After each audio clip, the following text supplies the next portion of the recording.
Salam sejahtera, saya Odlin Katani, ini Ringkas TVS. Kepimpinan Malaysia di peringkat antarabangsa terus diiktiraf apabila visi Putrajaya 2040 diterima sebagai visi baharu oleh negara anggota APEC. Ia bagi mewujudkan komuniti Asia Pasifik yang aman, terbuka dan berdaya tahan menjelang 2040. Sesungguhnya pengiktirafan negara anggota APEC ini merupakan satu penghormatan yang amat besar dan bermakna buat Malaysia. Momentum ini perlu dikekalkan bagi memastikan Malaysia ini akan dapat terus seiring dengan negara lain, khususnya di rantau Asia Pasifik dalam menarik pelaburan langsung daripada luar negara.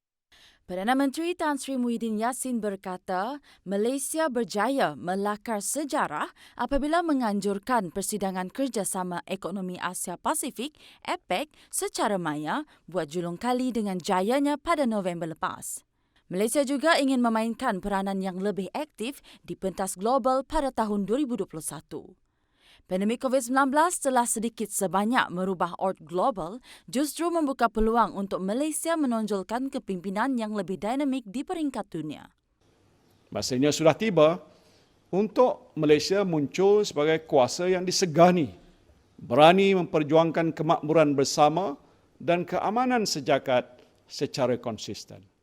Selain mempererat hubungan dengan jiran tetangga dalam rantau ASEAN, kerajaan akan terus memperkukuh hubungan diplomatik dan ekonomi dengan negara-negara yang berkongsi aspirasi sama melalui platform yang sudah sedia ada dan yang bakal dipelopori. Hubungan Malaysia dengan negara-negara luar dari segi diplomasi, keselamatan dan ekonomi akan sentiasa berpaksikan kepentingan strategik untuk jangka panjang. Dasar Pembendungan dan Kerjasama Rakyat Sarawak berjaya melandaikan lekuk COVID-19 di negeri ini. Timbalan Ketua Menteri Dato' Ahmad Douglas Ugah Embas dalam perutusan Tahun Baru 2021 berkata, dasar tersebut melibatkan pelaksanaan kesan, ujian kuarantin dan pengasingan setiap kali kes positif COVID-19 dikesan. Kerjasama rakyat yang mematuhi prosedur operasi standard SOP juga memberi impak kepada penurunan kes. Sementara itu, menyentuh mengenai perkara lain katanya, pandemik COVID-19 telah memberi cabaran besar kepada Sarawak. Bagaimanapun, kerajaan tetap melindungi kepentingan Sarawak dan meningkatkan taraf sosioekonomi rakyat ke tahap lebih tinggi. Ini bagi memastikan Sarawak mampu menjadi negeri berpendapatan tinggi menjelang 2030. Rakyat Sarawak disaran terus mempraktikkan pembudayaan norma baharu dalam kehidupan harian selagi wujudnya ancaman COVID-19. Jelas Ketua Menteri Datuk Patinggi Abang Johari Tun Openg, ini bagi memastikan rantaian wabak COVID-19 akan terputus. Dalam perutusannya sempena Tahun Baharu 2021, Abang Johari berkata, Kerajaan Sarawak telah membuktikan keupayaan dalam memantau dan mengawal penularan wabak COVID-19 dengan amat berkesan sekali.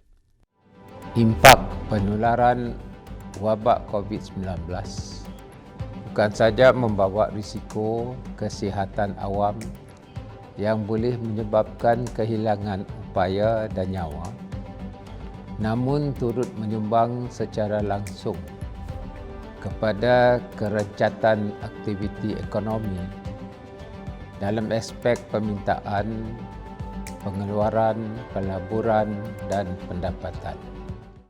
Justeru beliau menzahirkan penghargaan kepada semua petugas di barisan hadapan yang telah berkorban sehingga wabak ini mampu ditangani dengan baik demi kesejahteraan seluruh rakyat. Beliau turut memuji kepimpinan Jawatankuasa Pengurusan Bencana Alam Negeri yang telah bertungkus lumus dalam memastikan rakyat Sarawak dilindungi daripada ancaman COVID-19. Sementara itu, sempena Tahun Baharu 2021, beliau berharap rakyat Sarawak hidup bersatu padu dalam memajukan agama, bangsa dan tanah air, khususnya Sarawak Ibu Pertiwi.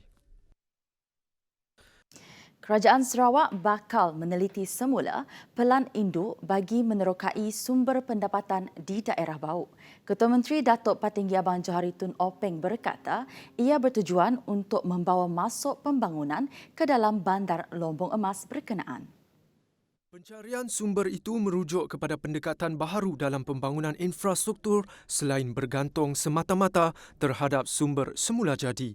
Sumber semula jadi berkenaan melibatkan aktiviti ekonomi antimoni dan pelombongan emas. Menurutnya, aktiviti ekonomi itu pernah aktif di Bandar Bau, namun ia tidak lagi relevan. Ini kerana katanya Jabatan Geologi telah mengesahkan daerah itu tidak lagi mempunyai simpanan emas yang ekonomik. If that is the case, what's the point to pursue industry that don't give any benefit?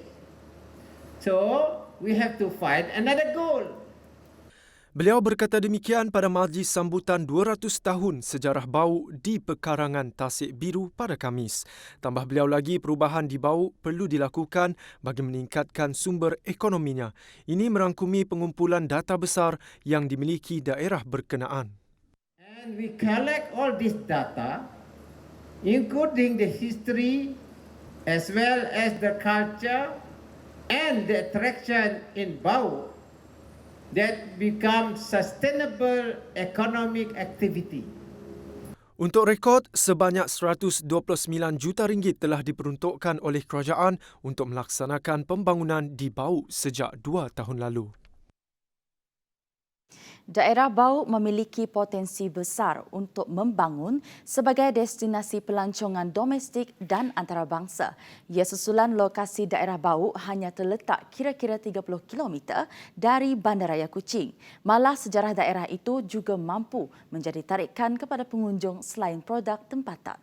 Yang juga cukup menarik cara kehidupan orang Bidayuh ni, rumah-rumah mereka dan sebagainya, semua cukup boleh kita pamerkan sebagai produk pelancongan, sama ada dari segi tariannya dan sebagainya lah.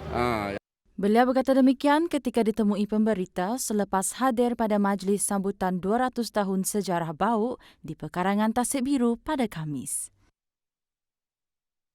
Sementara itu, Ahli Dewan Undangan Negeri Adun Tasik Biru, Datuk Henry Jinep menggesa kerajaan negeri untuk melupuskan pajakan pelombongan di beberapa tanah di Bau.